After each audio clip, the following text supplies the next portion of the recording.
Well, hello everybody, and here we are at the end of this second week, at the beginning of a new year and the beginning of Lent term, and I hope very much that you're continuing to cope as well as you possibly can do in the context of the current lockdown.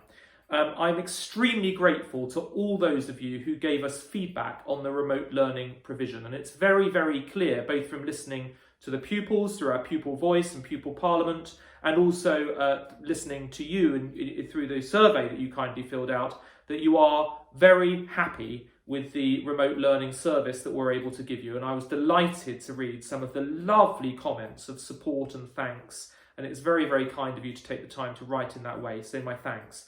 To give you a sense of what the statistics look like, we actually had 100% satisfaction with our remote learning provisions. So that's fantastic. And 95% of you thought that our remote learning was either good or excellent. So it's a terrific, terrific result, and I'm very, very pleased with that, obviously. However, there were also some really useful suggestions for how we might be able to tweak and adjust the programme to make it even better. Now, it's always difficult because everybody will have a different set of circumstances and different views, and not everybody will be aligned and not everybody will agree. And therefore, given the levels of satisfaction we've got, it is my view that we don't want to make wholesale, dramatic and drastic change because you're broadly very, very happy with what we're doing. So we're not going to do that, but we have made some tweaks. And both Miss Whitwood and Mr. Holmes will be writing to you in this week's bulletin, just outlining what those tweaks are, which we hope will be helpful for the vast majority of people in just making that remote learning provision even better. We won't stop there. We may well make some more changes going into the following weeks ahead, but little by little, we just want to refine it rather than making wholesale change when we know that, broadly speaking, people are extremely happy with the provision that we're able to give. So many thanks for that. My thanks also for your understanding of those staff who are really struggling for whatever reason to meet the expectations of our remote learning programme, and we're very grateful to you for that. As promised last week, we will be giving you weekly updates where there are specific members of staff who cannot meet those expectations, and in this week's bulletin there is a letter from Mr. Holmes outlining those members of staff in the senior school who fall within that category, and as I say, thank you for your support on that matter. I would also be very grateful to you for your support when remote learning is being delivered. Clearly, many of you are in the same room as your children who are receiving those lessons. We quite understand that's the case. There have been a couple of reports of parents then contacting the teachers to give them feedback on their lessons. That is not helpful.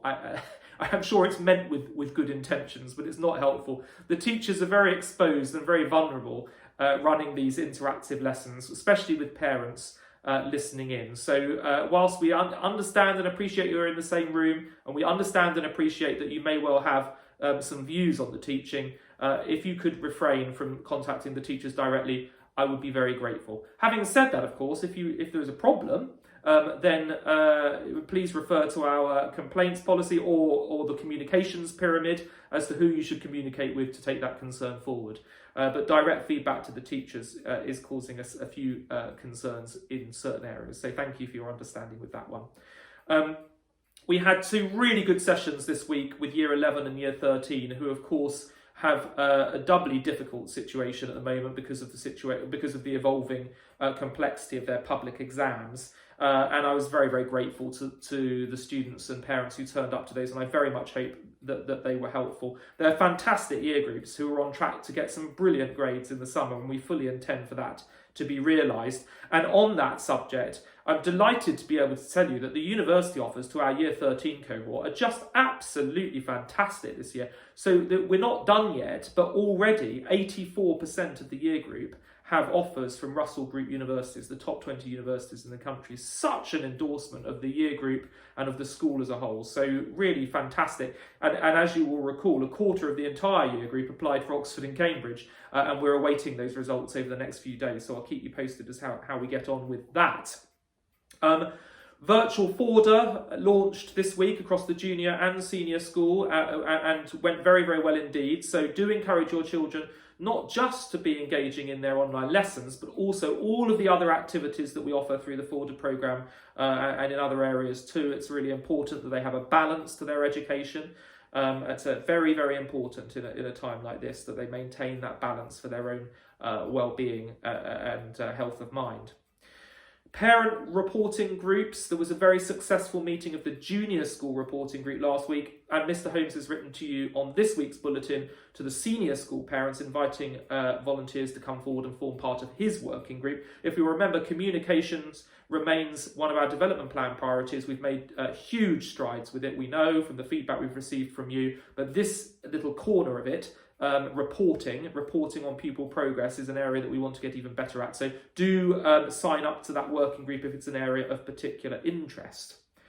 Lastly, I wanted to let you know that our new build continues. We remain on schedule. That's not to say that there aren't additional challenges with this lockdown. There are, and there are some concerns that are emerging, but at the moment we remain on schedule.